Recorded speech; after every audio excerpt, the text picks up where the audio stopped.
Student sir ने पूछा, मैंने नहीं पूछा। जी स्टूडेंट, मैंने जो है आपसे एक क्वेश्चन किया था कि आपके पास ये टर्नरी कंडीशन हमें कंडीशनल ऑपरेटर जो है वो हम देख रहे थे कि ये आपका यूज़ होता है सी शार्प में। तो सी शार्प में सिमिलर है जैसा आपका इफ एल्स का स्ट्रक्चर यूज़ होता है, वैसे ही अगर आपने इफ एल्स स्ट्रक्चर के बजाय अगर आपने इसको टर्नरी कंडीशनल ऑपरेटर अगर आपने यूज़ करना है तो वो टर्नरी कंडीशनल ऑपरेटर हम नाम देते हैं ये जो आप क्वेश्चन मार्क और आप जो है वो कॉलम लिखते हैं। ये किस तरह से ये कंडीशनल ऑपरेटर ये चेक करता है टर्निंग कंडीशनल इफ एल्स की कंडीशन को। आपने यहाँ पर स्ट्रिंग टाइप एक जो है वो एक वेरिएबल डिक्लेयर किया है विच इज रिजल्ट। ठीक है, इसमें जो है वो स्ट्रिंग टाइप डाटा ही सेव हो सकता है रिजल्ट में। और एक आप इंटीजर टाइप एक वेरिएबल आपने डिक्लेयर किया जिसमें आपने जो है वो नंबर क्यू जो है ये आपने उसका नेम रखा है नंबर क्यू। अब ऐसा है कि ये जो स्टेटमेंट है ये क्या शो कर रही है, ये स्टेटमेंट जो है यहाँ पर ये जो टेस्ट किया जा रहा है कि if number Q is one, ये क्वेश्चन मार्क का मतलब ये है कि हम चेक कर रहे हैं कि ये जो नंबर क्यू है इसमें वैल्यू हमारी वन आती है, देन आपका जो ये ट्रू पार्ट होता है कि आपने इस रिजल्ट के अंदर क्वार्टर्स जो है वो सेव करना है। अदरवाइज एल्स का जो पार्ट है वो ये है, अदरवाइज अगर क्यू नंबर का वैल्यू कोई वन के अलावा कोई और वैल्यू हुई तो आपने क्वार्टर्स जो है वो इस रिजल्ट में शो करना है। तो जहर सी बात है अगर अगर नंबर इज वन है तो वो क्वार्टर एक ही होगा, तो इसलिए उसको हमने क्वार्टर में रिजल्ट जो है क्वार्टर शो करेंगे। अगर number quarter number of quarter जो है वो 2 हुए, 3 हुए, 4 हुए, 5 हुए, तो फिर हमने यहाँ रिजल्ट में शो करना है क्वार्टर्स। जी स्टूडेंट, अंडरस्टैंड हुआ कि कैसे जो है वो टर्नरी कंडीशनल ऑपरेटर वर्क कर रहा होता है। मीन के ये आपकी कंडीशन है, इफ ये कंडीशन है और ये आपके पास उसका जो ट्रू पार्ट है, जैसे इफ कंडीशन के बाद हम जो है वो ट्रू पार्ट होता है, ये उसका फॉल्स पार्ट है। एल्स का पार्ट ये है और इफ का जो कंडीशन ट्रू पार्ट ये है वो ये है, ये इफ की कंडीशन है। तो जाए आप इफ एल्स का स्ट्रक्चर भी यूज कर सकते हैं, इफ एल्स को यूज करते हुए ये काम कर सकते हैं। और आप ये टर्नरी कंडीशन ऑपरेटर जो है ये भी आप यूज करते हैं, तो सी शार्प भी जो है आपको फैसिलिटेट करती है कि आप ये टर्नरी कंडीशन ऑपरेटर को यूज करते हुए आप इफ एल्स का स्ट्रक्चर जो है उसको इंप्लीमेंट कर सकें। ठीक है स्टूडेंट,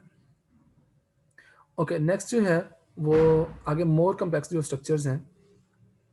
जिसमें हम लॉजिकल ऑपरेटर जो हैं वो उसको हम अंडरस्टैंड करते हैं। तो Boolean expressions can also be used for following logical and conditional operators, जिसमें आपके पास जो फर्स्ट ऑपरेटर ये नॉट का है, लॉजिकली नॉट, ये आपका लॉजिकली एंड का ऑपरेटर है, ये लॉजिकली और का ऑपरेटर है, ये एक्सक्लूसिव और के लिए हम यूज़ करते हैं। ठीक है, तो ये सी शार्प में ये ऑपरेटर्स जो हैं वो यूज़ हो रहे हैं। तो ये एक्सक्लूसिव और है, ये कंडीशनल एंड है कि आपने दो कंडीशंस हैं, ठीक है, कंडीशनल एंड के लिए ये कंडीशनल डबल जो अगर आपने लाइंस यूज़ करें तो ये कंडीशनल और है। तो they all take boolean operands and produce boolean results. Boolean का मतलब ये है कि जिनकी पॉसिबल जो है वो दो ही वैल्यूज हो सकती हैं। पॉसिबल जो आउटपुट्स होती हैं ये वैल्यूज जो हैं वो दो ही वैल्यूज हो सकती हैं। तो या तो वो ट्रू हो सकती है, फॉल्स सकती है, या फिर जीरो हो सकती है, वन हो सकती है, इस तरह से, या ऑन हो सकती है, ऑफ हो सकती है। तो इन्हें हम बूलियन जो है वो ऑपरेंट्स कहते हैं और ये हमारे बूलियन ऑपरेटर्स हैं। इनके लिए बूलियन वेरिएबल्स हमारे होंगे। तो logically and logically or always evaluate both conditions. Logically and जब हम लगाते हैं, ठीक है, तो या फिर अब लॉजिकल जो है वो आर, तो फिर कंडीशनल एंड कंडीशनल और would not evaluate the second condition if the result of the first condition would already decide the final outcome। अब ये ना यहाँ पर देखिए कि जब आपने एंड लगाया है ना तो both condition, first condition and second condition, यानी इफ के अंदर आपने जो है वो अगर दो कंडीशन को टेस्ट करना है। अब हम ना उसके स्ट्रक्चर को, कंडीशनल जो स्ट्रक्चर है उसको हम इन डेप्थ देख रहे हैं कि अगर आपने इफ स्ट्रक्चर के अंदर जो है आपने फर्दर जो है वो आपने दो कंडीशन यूज की हुई हैं और आपने जो है वो इस तरह से है कि इफ, ठीक है, इफ और यहाँ पर आपने condition one and condition two, तो वो दोनों बोथ कंडीशन को टेस्ट करेगा और है तो उसमें भी बोथ कंडीशन को टेस्ट किया जाएगा। लेकिन जो कंडीशनल एंड कंडीशनल और हैं जिसमें डबल हम साइन ये यूज कर रहे होते हैं, इसमें ये है कि अगर एक सिंगल कंडीशन भी जो है वो ट्रू होती है, यहाँ पर आप देख रहे हैं कि would not evaluate the second condition if the result of the first condition would already decide the final outcome. अगर पहली जो कंडीशन है उसी से हमें पता चल जाता है रिजल्ट का, तो फिर हम जो है वो सेकंड जो होगी उसको टेस्ट करने की जरूरत नहीं है। तो ये दोनों का डिफरेंस स्टूडेंट, ये बेसिक जो डिफरेंस है ये आपको पता होना चाहिए कि सिंगल जो आपका लॉजिक एंड है, लॉजिक और जो कंडीशनल लॉजिकल एंड और लॉजिकल और है, इन दोनों में क्या डिफरेंस है। एग्जाम्पल यहाँ पर आपको शो की गई है कि जैसे कि false double and X plus plus greater than जो है वो 10, no need to evaluate the second condition. ठीक है, तो इसके लिए आपके पास यहाँ पर देखें कि आपके पास जो है, अगर आपने लिखा हुआ है कि कोई भी एक्सप्रेशन लिखा उसमें ये फर्स्ट कंडीशन ये है कि फॉल्स, और सेकंड जो है आपने ये ऑपरेटर यूज किया कंडीशनल ऑपरेटर, और यहाँ पर आप सेकंड कंडीशन, तो आपके पास फर्स्ट से ही अगर रिजल्ट जनरेट हो जाते हैं तो फिर आपको ये सेकंड कंडीशन आप टेस्ट चेक ही नहीं होगा, आपको कंपाइलर जो है इसको टेस्ट चेक ही नहीं करेगा, वो फर्स्ट से जो है वो रिजल्ट जनरेट कर देगा। इसकी सेकंड एग्जांपल मैं आपको शो करवाता हूँ। If count not is equal to 0 double and total divided by count. तो अब अगर ऐसा होता है कि आपके पास जो काउंट जो है वो 0 नहीं होता, ठीक है, तो आपके पास इस तरह से है कि ये कंडीशन जो है and total not divided by total divided by count, फिर वो चेक नहीं करेगा, वो इसकी जो यही जो स्टेटमेंट है, बाकी जो स्टेटमेंट है इसकी स्टेटमेंट उनको वो एग्जीक्यूट कर रहा होगा।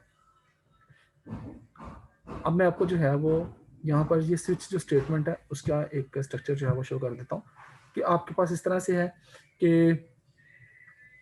इस स्विच के स्ट्रक्चर में ना हमें केसेस डिफाइन करने होते हैं, case 0, case 1, case 2, case 3 up to so on.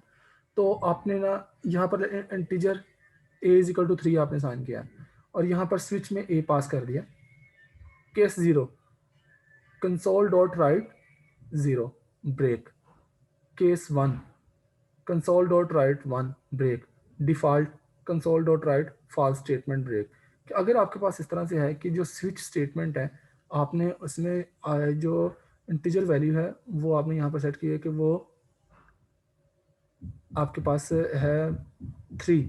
तो स्विच में हम ये वैल्यू पास करेंगे, ठीक है, स्विच में हम ये वैल्यू पास कर रहे हैं और यहाँ पर डिफरेंट केसेस डिफाइन कर रहे हैं, केस 0, केस 1, और एक डिफॉल्ट केस है कि console dot write false statement और ब्रेक, यानी कि लाजमी तौर पर एक अगर ये केसेस कोई भी अगर नहीं होता,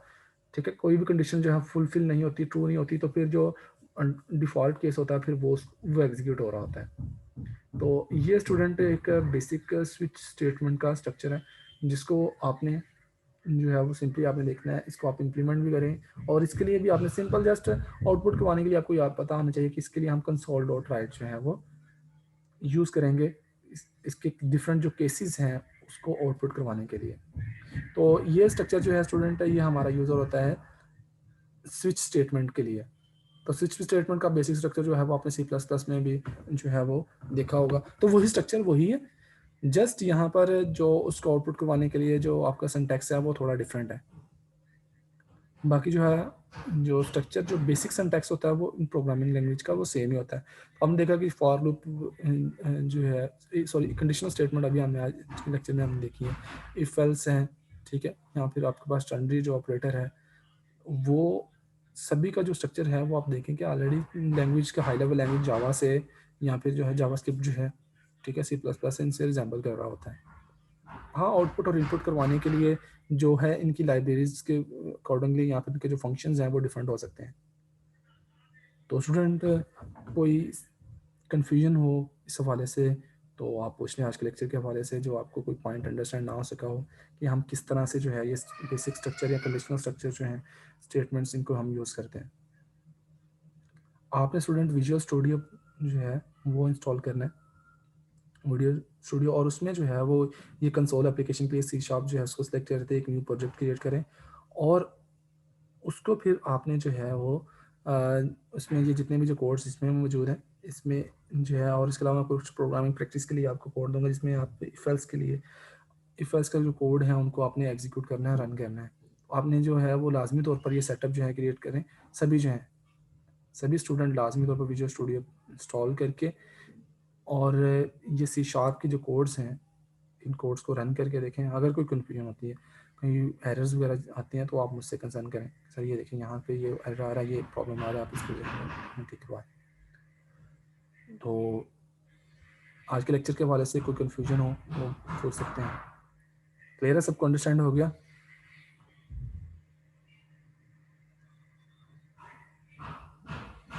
जी स्टूडेंट, तो ये इसलिए मैंने जो है वो आपने प्रीवियस जो है वो भी, ठीक है, मैं विजुअल स्टूडियो इंस्टॉल करके वो जो एग्जांपल करवाई थी फर्स्ट, आपने फर्स्ट प्रोग्राम को आउटपुट करवाने के लिए, और ये जो आज कंडीशनल स्टेटमेंट की और जो सम की जो है वो कोड वो आपने रन करना है। और मैं प्रोग्रामिंग प्रैक्टिस के लिए आपको जो है वो कोड दूंगा ताकि आप उनको रन करें, और जो है ताकि एक बेसिक अंडरस्टैंडिंग जो है वो आपको बेसिक बिल्डिंग ब्लॉक की अंडरस्टैंडिंग हो जाए, ताकि हम जब विजुअल ऑब्जेक्ट्स के ऊपर काम कर रहे हो तो हमें ये बेसिक जो स्ट्रक्चर्स हैं ये फिर कंफ्यूज ना कर रहे हो कि अगर हमने चूंकि अगर लेट्स सपोज कि अपने गेमिंग का कोई प्रोजेक्ट बना रहे हैं तो उसमें आपका स्विच स्टेटमेंट जो है वो ऑब्वियसली यूज हो रही होगी, ये कंडीशन ट्रू, ये अगर आपके पास कंडीशन ट्रू होगी, फिर कौन से आपने जो है वो स्टेट को रन करना है, और ये कंडीशन ट्रू होती है फिर कौन से स्टेट को। तो ये आपके पास विजुअल प्रोग्रामिंग के लिए आपको फर्स्टली मैं जो आपकी building block, basic building block, ये ऑलरेडी आपने हाई लेवल लैंग्वेज में पढ़ लिए हैं, लेकिन सी शार्प में पढ़ने का मकसद ये है कि आपको एक तो सी शार्प के अकॉर्डिंगली इनका सिंटैक्स अंडरस्टैंड हो जाए, ठीक है, और दूसरा ये कि जब हम इनको यूज़ कर रहे हों अपने विजुअल ऑब्जेक्ट्स की प्रोग्रामिंग के लिए, इवेंट्स हैं उनके, ठीक है, उनके बैकएंड पे जब हम इनको यूज़ कर रहे हो तो आपको फिर कन्फ्यूजन ना हो, आपको ये ऑलरेडी इनके बेसिक स्ट्रक्चर के बारे में अंडरस्टैंडिंग हो चुकी हो कि हम ये स्ट्रक्चर जो हैं वो किस तरह से इंप्लीमेंट करते हैं। तो ये प्रैक्टिस, फर्स्टली ये प्रैक्टिस करवाने का मकसद ये है। इसके बाद जब हम विजुअल ऑब्जेक्ट्स के ऊपर काम कर रहे होंगे तो फिर स्टूडेंट आपके लिए जो है उनको अंडरस्टैंड करना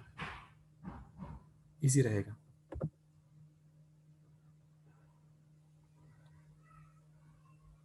जी स्टूडेंट, एनी क्वेश्चन आज के लेक्चर के हवाले से क्लियर है?